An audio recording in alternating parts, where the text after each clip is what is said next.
The doors opened before I even heard the countdown finish, and two guards with plated arms pushed me forward so hard that I stumbled onto the sand. The crowd noise hit me like a wall of heat. Thousands of voices, none of them human, screaming in languages my translator chip could barely keep up with. I caught my balance, rolled my shoulders back, and looked up at the ring around me. It was not a normal ring. I had seen the smaller ones on the trip here, the ones used for petty duels and staged shows. This one was different. The walls were 3 times my height, made of some dark metal that hummed faintly, like it was holding something back rather than holding something in. Above me, a floating sign blinked in 5 different alien scripts and 1 line of standard galactic text that my chip translated instantly. Class 8 Containment Arena, authorized for Apex biohazards only. I almost laughed. Apex biohazard. Me, a 26-year-old woman who used to work night shifts at a diner before all of this happened, standing in a ring built to hold things that could tear through a starship hull. Someone up in that control booth had a very strange sense of humor, or they truly believed I was about to die in the next few minutes and wanted a good show for it. I did not have time to think about the unfairness of it. I had learned a long time ago that thinking about unfairness while standing in danger gets you killed faster than the danger itself. So instead, I reached up, gathered my hair, and started tying it back into a tight braid. It was such a small thing. My hands moved on their own, the way they always did before anything that required my full attention. Back home, on the world these people called a Deathworld like it was a slur, tying your hair back before a fight was not some kind of superstition. It was just practical. Loose hair gets grabbed. Loose hair gets in your eyes at the worst possible moment. My old self-defense instructor used to say that the last thing you want during a real fight is your own hair betraying you. I finished the braid and rolled my neck once, listening to it pop. Only then did I notice the silence. Not total silence. The crowd was still there, thousands of alien bodies packed into stands that curved around the arena like the inside of a shell. But the tone had changed. A moment ago it had been mocking laughter, hooting, the kind of noise you make when you are about to watch something small get crushed for entertainment. Now there were pockets of quiet spreading through the stands like ripples on water. I noticed a few rows near the front go completely still. Aliens with too many eyes or too many limbs leaning forward, whispering to each other, pointing at me with clawed fingers. I did not understand it yet. I thought maybe they were just surprised I had not started crying or begging. Some of the other captives I had traveled here with had done exactly that when the guards separated us. I was not built that way. I had grown up on a world where you learn to be calm before you learn to read, because panic got people hurt in ways that calm never did. A voice crackled through hidden speakers around the arena, deep and slow, clearly enjoying itself. Ladies, gentlemen, and honored guests of every species present, welcome to tonight's feature match. In the West Chamber, weighing in at nearly 400 kilograms of muscle, claw, and appetite, the undefeated champion of the outer ring circuit, a creature so dangerous it required its own specially built containment vessel just to be transported here. The crowd roared at that. I kept my eyes forward, watching the far wall where a section of the metal had begun to glow orange, like something behind it was heating the plating from the inside. And in the East Chamber, the voice continued, a slight amusement creeping into it now. We have a late addition to tonight's card. A specimen recently acquired from a planet our scouts have nicknamed the Graveyard World, due to the astonishing survival rate of exactly none of the creatures we have sent to study it. She stands at what our medical team assures me is a laughably fragile 1.7 meters, weighs less than 60 kilograms, and possesses no natural weapons of any kind. We were told to expect a short match tonight, folks. Let us see if that prediction holds. Laughter rolled through the crowd again, but this time it was thinner, like some of them were laughing because everyone around them was laughing, not because they actually found it funny anymore. I noticed a cluster of aliens near the front row who were not laughing at all. They were staring at my hands, at the braid I had just finished, and whispering urgently to each other. One of them, a tall creature with gray skin and no visible mouth, was frantically waving at something up in the control booth, like it was trying to stop the match before it even started. I did not know why yet. I would find out soon enough. But in that moment, all I cared about was the wall across from me, the one glowing orange, because it had just begun to crack open. A sound came from behind that wall that I felt in my chest before I heard it in my ears. A low, grinding roar, the kind that comes from something built entirely out of muscle and teeth and bad intentions. The crack widened. Steam or smoke poured out through the gap, curling along the sand floor toward me like it was scouting ahead of its owner. I planted my feet and let my weight settle low, the way I had been taught since before I could really remember being taught it. Knees soft, chin down, hands loose but ready. My heartbeat, which should have been slamming against my ribs by now, had instead slowed into something steady and familiar. This was not fear anymore. This was the calm that comes right before you stop being a person who is scared and become a person who is simply working. The orange wall finally gave way with a groan of metal, and something stepped through the gap into the light. It was built like a nightmare that several different predators had all agreed to share credit for. Thick-plated skin the color of old rust, 4 limbs ending in claws long enough to open a hull seam, and a 5th limb, a tail, that ended in something that looked disturbingly like a second mouth. Its main head was low and wide, all jaw, with rows of teeth that did not quite fit behind its lips. It stood taller than any human I had ever met, taller even than the doorway it had just walked through, and it moved with the loose, confident swagger of something that had never once lost a fight in its entire life. The crowd exploded into cheering, chanting a name in some language I did not recognize, probably the beast's own name, given with the kind of reverence people usually save for gods or kings. The creature's small, glinting eyes found me across the sand.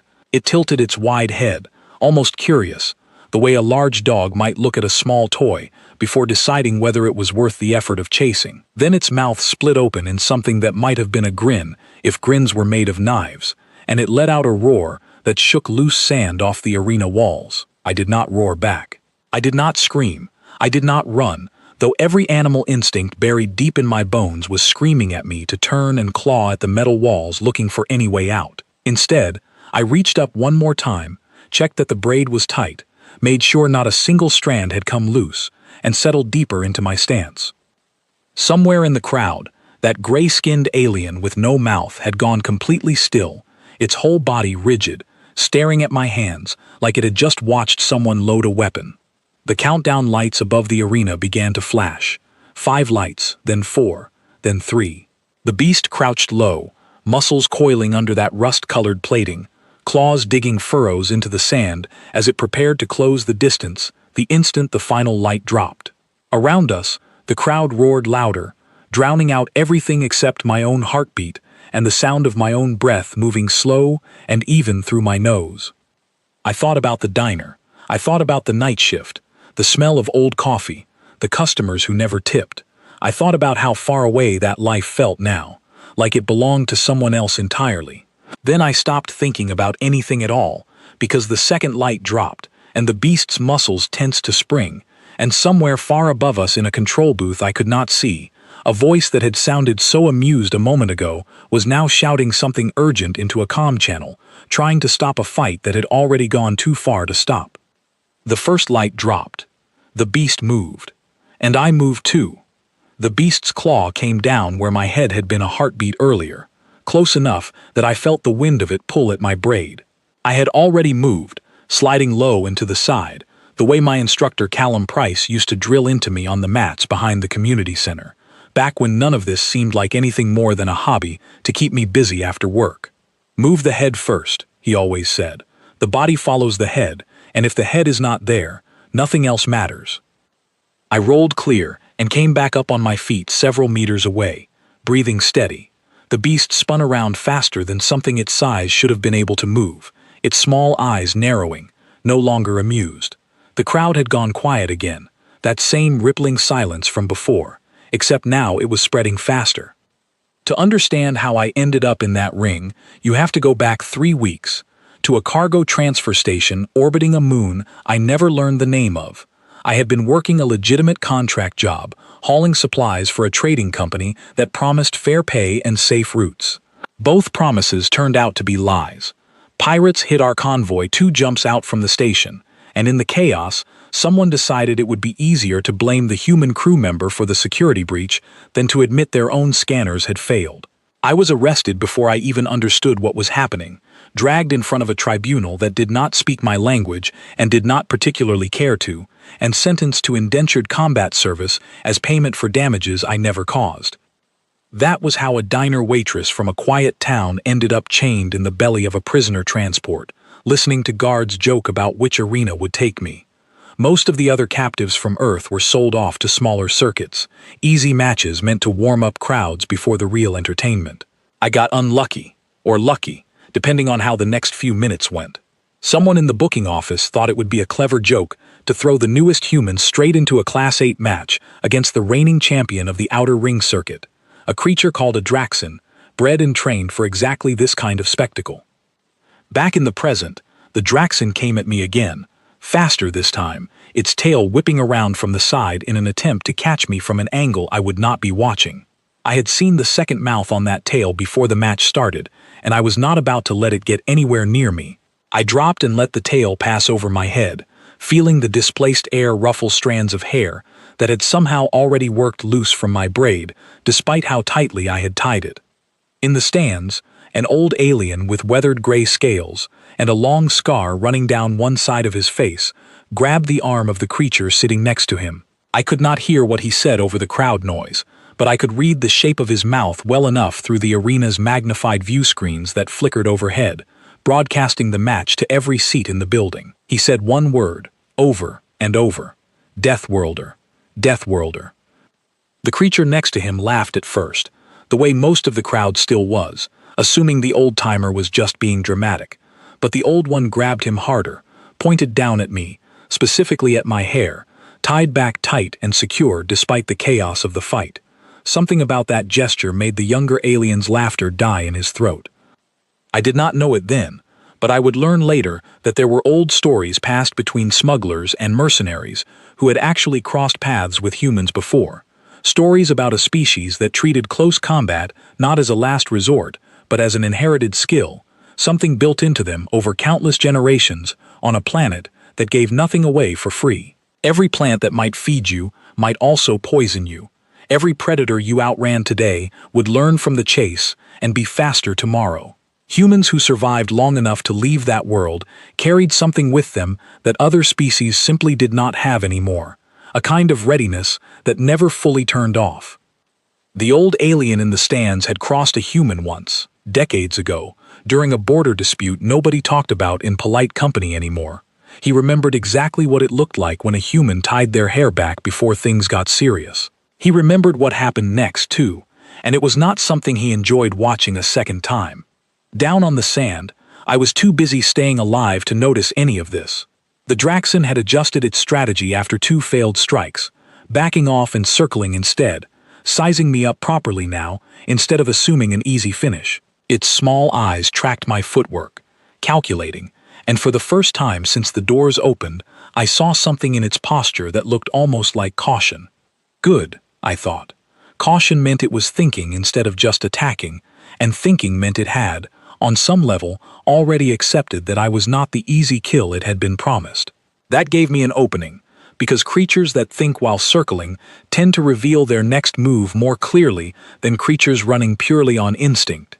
Bookmakers throughout the crowd, small floating drones with digital displays strapped to their sides, buzzed frantically through the aisles as odds shifted in real time. What had opened as an overwhelming favorite for the Draxen was suddenly seeing a strange trickle of bets against it, mostly from older patrons, veterans of the circuit who had seen enough fights to recognize when something in the room had changed. Most of the crowd still cheered for the champion, still expected the usual quick and brutal finish, but that trickle of doubt was growing, spreading through the stands one whispered conversation at a time. Up in the control booth, the announcer who had sounded so amused at the start of the match was now leaning forward in his seat, one hand pressed to an earpiece, listening to someone on the other end arguing heatedly. I would learn afterward that this was the arena's licensing officer, worried about paperwork that had apparently never been filed for a Class 8 match involving an unregistered species. Nobody had expected the match to last long enough for anyone to care about paperwork. Now that it clearly was not ending in the first few seconds, questions were being asked that nobody wanted to answer out loud. The Draxen lunged again, this time with a feint, dropping its head as if going for a low strike before snapping upward at the last moment, aiming for my shoulder instead of my legs. I twisted just enough to avoid the worst of it, but its claw caught the edge of my sleeve, tearing fabric and leaving a thin mark across my upper arm. A sting of pain flared, and for a moment, the crowd roared back to life, sensing the fight was finally about to end the way they had all paid to see. I did not fall. I did not even slow down. I planted my back foot, absorbed the sting the way I had absorbed 100 smaller injuries growing up on a world that never once made anything easy for anyone, and used the Draxon's own forward momentum against it, pivoting my body and driving my elbow into the softer plating just beneath its jaw. It was not a devastating blow. I was not strong enough to hurt something that size with a single strike, but it was enough to make the beast stagger half a step, enough to make its confident swagger falter for the first time since it had walked through that glowing orange wall. The old alien in the stand stood up out of his seat, gripping the railing in front of him with both clawed hands, staring down at the arena floor with an expression that was no longer amused or curious. It was something closer to dread, the kind of look a person gets when they realize they are watching history repeat itself and there is nothing they can do to stop it. Behind me, I heard the announcer's voice crackle back over the speakers, no longer smooth and confident, but tight, with something that might have been the beginning of real concern. "Well, folks," he said, "it appears our late edition has a bit more fight in her than advertised. Let us see how much longer that lasts." I did not plan on finding out the answer the easy way. I reset my stance, wiped the mark on my arm without looking at it, and watched the Draxon circle back into position, its confidence cracked but far from broken. Somewhere behind those small, glinting eyes, I could tell it was recalculating everything it thought it knew about this fight, and about me. Good, I thought again. Let it recalculate. It was going to need every second of that thinking time, because I had absolutely no intention of losing this fight, and I had learned a very long time ago that intentions like that, backed up by the right kind of training, tend to matter a great deal more than size ever does. The crowd noise swelled again as the Draxon let out another roar, lower this time, more focused, less like a celebration and more like a warning. I answered it the only way I knew how. I tightened my stance, steadied my breathing, and waited for it to come to me. The Draxon came at me low this time, aiming to sweep my legs out from under me with a wide swipe of its front claw. I had expected something like it eventually. A creature that size, built for pure force, would eventually try to end things by simply removing my ability to stand. I jumped the swipe, landing hard on the balls of my feet, and immediately had to throw myself sideways as its tail whipped around again, that secondary mouth on the end snapping shut on empty air where my ribs had been a heartbeat earlier.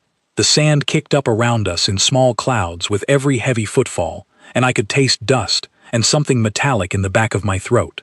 My arm throbbed where the earlier claw mark had opened, a thin line of red now running down to my wrist, but I had long since learned to file pain away into a separate part of my mind, a place where it existed but did not control anything. Pain was information. Pain told you what not to do next time. It was not, by itself, a reason to stop. I circled to my left, forcing the Draxon to turn its heavier body to keep facing me, buying myself half a second of distance each time. Half a second does not sound like much, but half a second, used correctly, is an eternity in a fight like this. My old instructor Callum used to time our sparring sessions down to fractions of a second, insisting that speed of decision mattered more than speed of movement. "You cannot outmuscle everything," he would say, standing at the edge of the mat with his arms crossed, "but you can absolutely outthink almost anything, if you let yourself." I let myself.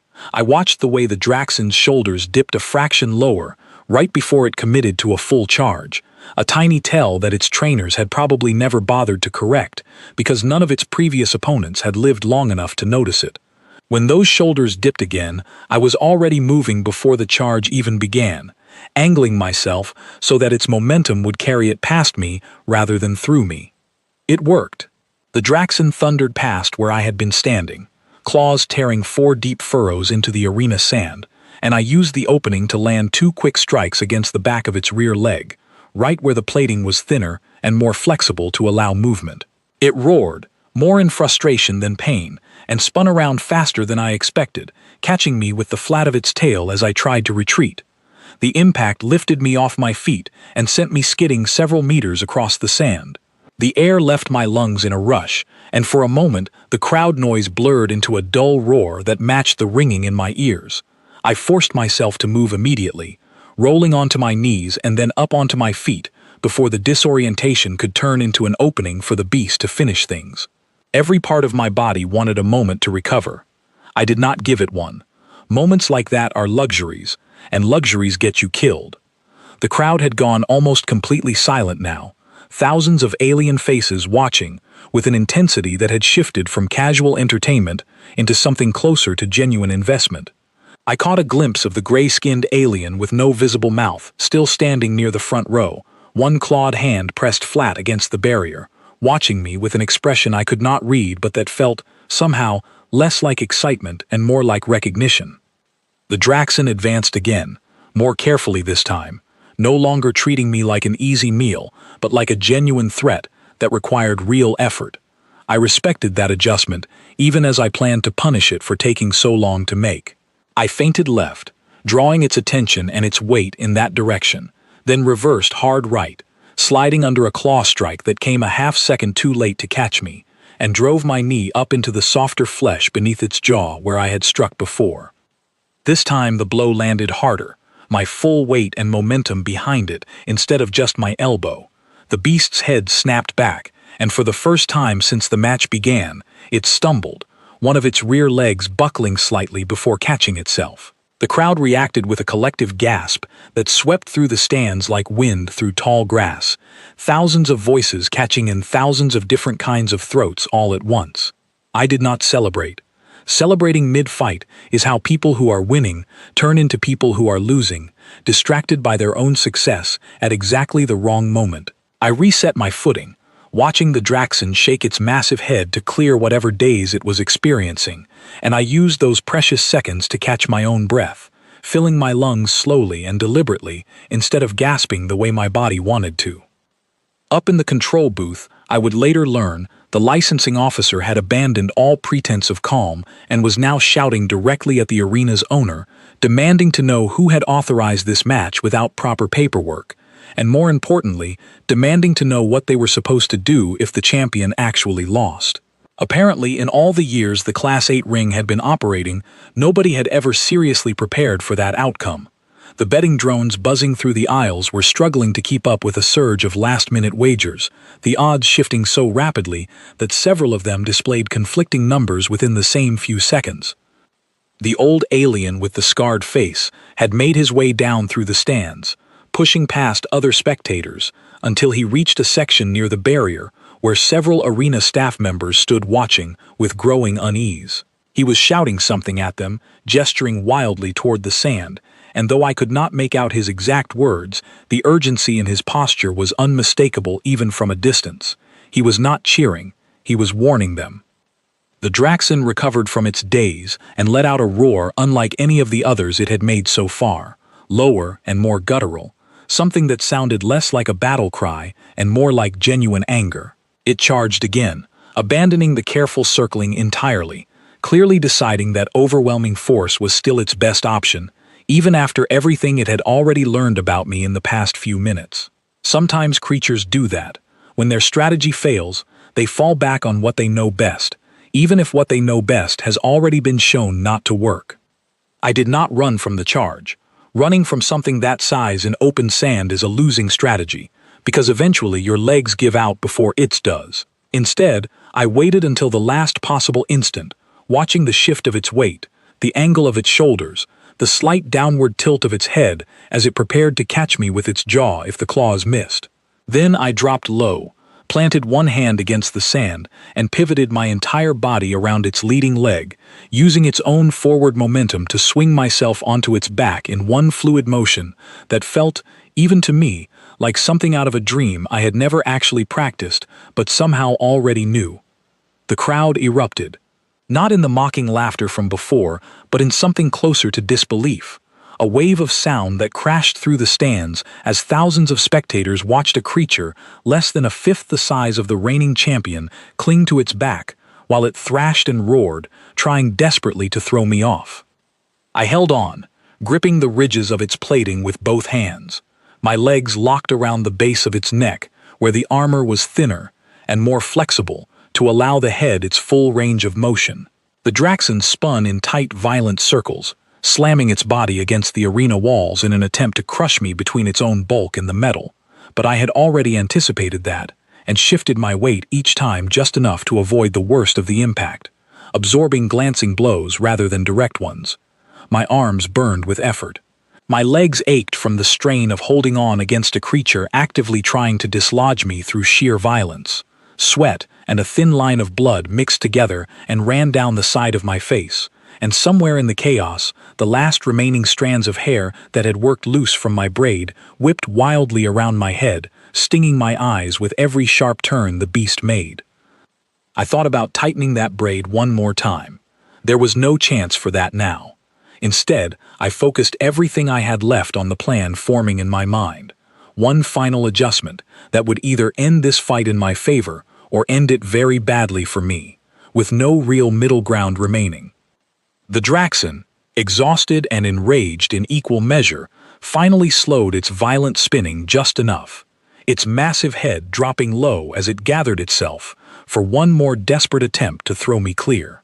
That drop was exactly what I had been waiting for. Around the arena, thousands of voices had gone almost entirely silent again, the kind of silence that happens right before something everyone in the room senses is about to change permanently. Even the announcer up in the booth had stopped narrating, his microphone hanging forgotten in one hand while he stared down at the sand with the rest of the crowd, watching a fight that had already stopped resembling anything close to what he had promised his audience at the start of the night. I felt the beast's muscles coil beneath me, gathering for that final desperate throw, and I knew I would only get one clean chance at what came next. My hands found their grip, my legs locked tighter, and somewhere deep in my chest, that same steady calm I had carried since the moment the arena doors first opened settled over me completely, clearing away every trace of fear, every trace of doubt, leaving only the simple, focused certainty of someone who had trained her entire life, without ever fully realizing it, for exactly this kind of moment. Up in the stands, the old alien with the scarred face had finally reached the section of arena staff he had been trying to warn since the match began. His name, I would learn much later, was Varn Kesh, a retired freight pilot who had spent 30 years running cargo routes along contested border space, the kind of routes where you occasionally crossed paths with species nobody talked about at polite dinners. He grabbed the sleeve of the nearest official, a younger creature with pale blue skin who looked deeply unwilling to be having this conversation. "You do not understand what you have done," Varn Kesh said, his voice carrying just far enough for the nearby rows to hear him over the tense hush that had settled across the arena. "That gesture, the tying of the hair, it is not decoration. It is a warning sign, older than most of the empires represented in this stadium tonight." The younger official frowned, clearly humoring him more out of politeness than genuine interest. "It is just hair," he said. "Every species grooms itself before public appearances. This is nothing unusual." Varn Kesh shook his head slowly, his scarred face tightening with something between frustration and old unhealed memory. "I served during the border dispute at the edge of the Kel Expanse," he said. "My ship's crew crossed paths with a small group of humans stationed there, part of some kind of peacekeeping arrangement nobody explained properly to us at the time. There was a disagreement. Tempers grew short.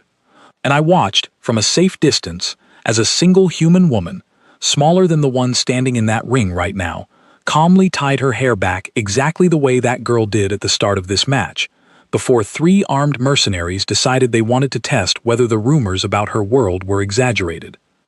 The official's expression shifted, curiosity beginning to overtake polite dismissal. "What happened?" he asked. "They were wrong about the exaggeration," Varn Kesh said simply. "All 3 of them were wrong, and none of them were in any condition to explain their mistake to anyone afterward. I have thought about that gesture, the hair, every single day since. It became something of a legend among freight crews who worked those routes. If you ever see a human tie back their hair before things turn serious, you find somewhere else to be, because whatever happens next is not going to be a fair fight for anyone standing against them. The official looked back down at the arena floor, at the small figure clinging desperately to the back of the enraged Draxon, and for the first time, real concern crossed his features. Varnkesh continued, unable to stop himself now that the memory had surfaced fully. Their world, he said, is not like ours. We evolved on worlds that eventually became gentle enough to let us grow soft, to let combat become something optional, something practiced only by specialists and soldiers. Humans did not have that luxury. Their planet gave them predators on every continent, poisons hidden in half their plants, diseases that reshaped their bodies generation after generation, and weather patterns violent enough to reshape entire coastlines within a single lifetime. Every human alive today is descended from an unbroken line of ancestors who survived all of that, every single time, for hundreds of thousands of years. It is not something they choose to carry. It is something built into them at a level deeper than choice. That is superstition, the official said, though with noticeably less conviction than before. Varnkesh gestured toward the arena floor without looking away from it. Then explain what you are watching right now, he said.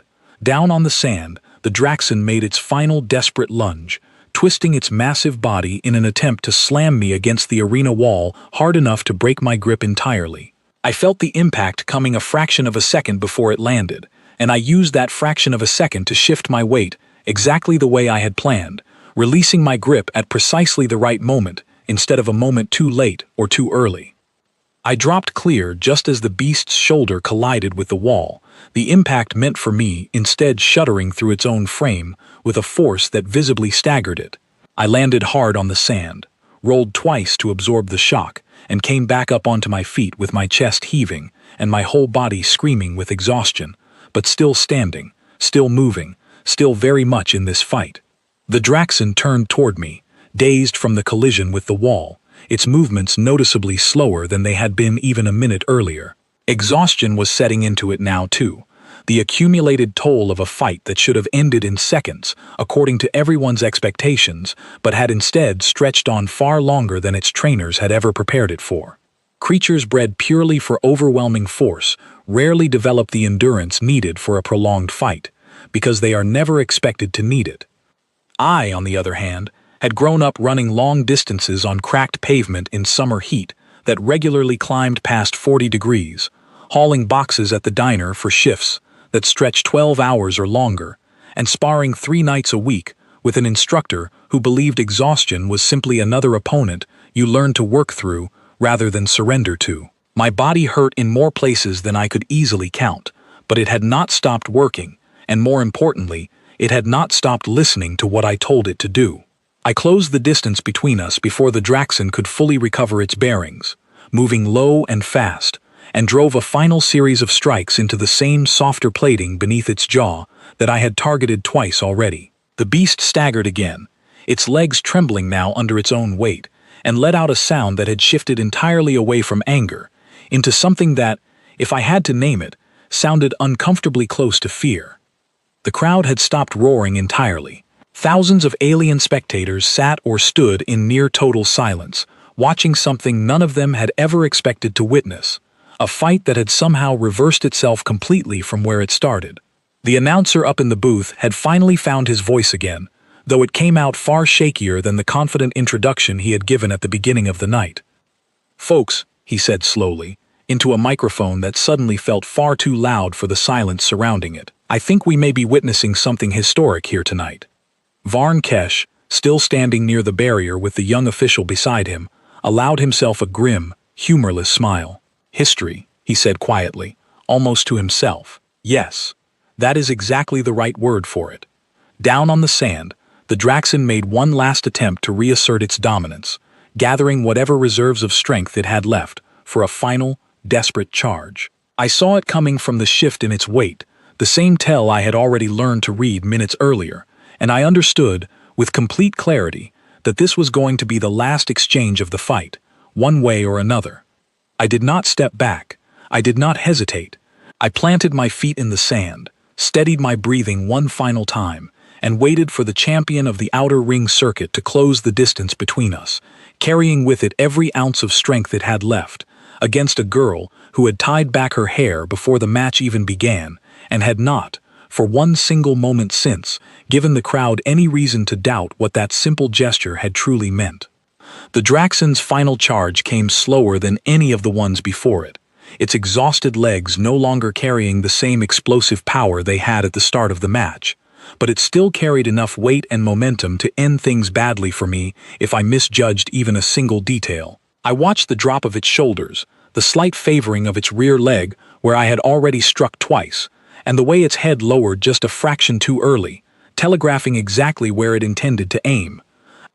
I waited until the very last possible instant, my heart steady, my breathing even despite the exhaustion burning through every muscle in my body, and then I moved. Not away from the charge, but into it, angling myself along its exposed side, rather than trying to outrun something that outweighed me by hundreds of kilograms. My shoulder connected with the softer plating along its ribs, redirecting its momentum rather than absorbing it, and the beast's own weight carried it past me and down into the sand in a heavy, graceless collapse that sent a fresh cloud of dust rolling across the arena floor. It tried to rise. Its front legs pushed against the sand, trembling with effort, but exhaustion and the accumulated damage from every exchange before this one had finally caught up with it completely. It managed to lift its head partway before its strength gave out entirely, and it settled back down onto the sand, breathing hard, utterly spent, no longer a threat to anyone. I stood over it, my chest heaving, blood drying along my arm, sweat and loose strands of hair sticking to my face, and I did not strike the final blow that the crowd, only minutes earlier, would have expected without question. I did not need to. The fight was over, and it had ended the moment the Draxon no longer had the strength to continue, not 1 second before that. For a long moment, the entire arena remained absolutely silent. Thousands of alien spectators sat frozen in their seats, staring down at the sand, at the exhausted champion lying defeated, and at the small human figure standing over it, breathing hard but very much alive. Then, slowly, the silence broke, not into cheering, but into a low murmur that spread through the stands like a current moving through water. Thousands of separate conversations happening all at once, all of them circling the same impossible thing they had just witnessed. I reached up with a trembling hand and gathered the loose strands of hair that had escaped my braid during the fight, tucking them back as best I could, more out of old habit than any real necessity at that point. The gesture, small and almost meaningless in the moment, sent a fresh ripple of reaction through the nearest rows of the crowd, several spectators actually flinching back from the barrier as if the simple act of me touching my own hair again was somehow more unsettling than anything that had happened during the fight itself. Up in the control booth, the announcer stared down at the arena floor for a long moment before remembering that his microphone was still active. When he finally spoke, his voice had lost every trace of the confident showmanship it carried at the start of the night. "Ladies, gentlemen, and honored guests," he said slowly, "I believe we need to suspend the remainder of tonight's card while the arena management reviews certain classifications regarding tonight's opening match." Varn Kesh, still standing near the barrier beside the young official who had dismissed his warning only minutes earlier, allowed himself a tired, knowing exhale. The official beside him said nothing at all, simply staring down at me with an expression that had shifted entirely from polite skepticism into something closer to genuine unease. Arena staff finally moved to open the containment doors, cautiously, clearly uncertain about proper procedure for an outcome nobody had bothered preparing for. 2 guards approached the edge of the sand, weapons raised but hesitant, unsure whether they were meant to be securing a defeated champion or approaching a fighter who had just proven she required significantly more caution than anyone in that building had extended to her before the match began. I did not move toward them.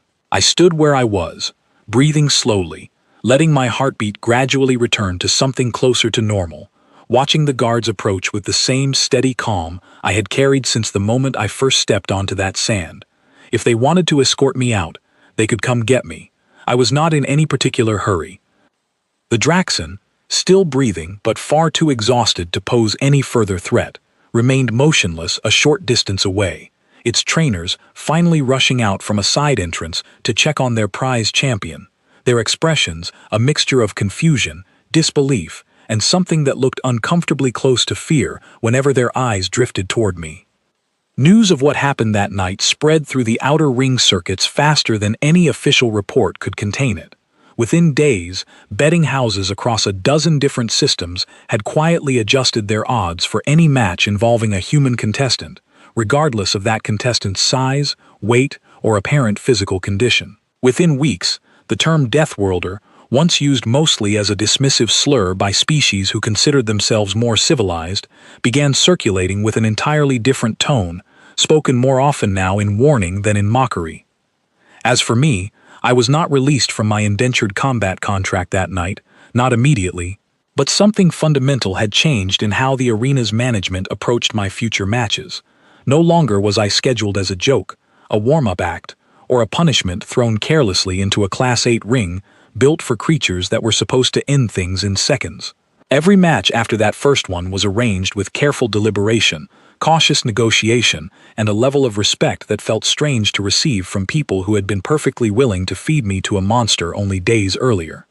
I finished tightening the last loose strand of hair back into place as the arena doors slid fully open in front of me. Sunlight, or artificial light, I could never quite tell the difference in these stations, spilling across the sand in a wide golden band. I took one last look back at the exhausted champion behind me, then turned and walked toward the open doorway on my own 2 feet, without any guard needing to guide me. Somewhere behind me, I heard the announcer's voice crackle back over the speakers one final time, quieter now, almost thoughtful, addressing a crowd that had gone from mocking laughter to stunned silence, to something that sounded unmistakably like the beginning of genuine respect. "Ladies and gentlemen," he said, "I believe tonight's classification system requires some very serious revisions." I allowed myself the smallest hint of a smile as I stepped through the doorway and out of the light. Behind me, guards who had entered the ring to escort a supposedly beaten fighter now stood at a careful, respectful distance, clearly reconsidering every assumption they had walked in with. Ahead of me, an entire circuit of arenas across countless star systems was about to learn a lesson that one old freight pilot named Varn Kesh had already understood for decades. They had built a ring rated for the most dangerous creatures known across 100 different worlds, confident that nothing housed within its walls could ever truly test its limits. They never once considered that the most dangerous thing they would ever lock inside it would walk in on 2 legs, calmly tie back her hair, and walk back out again completely on her own terms.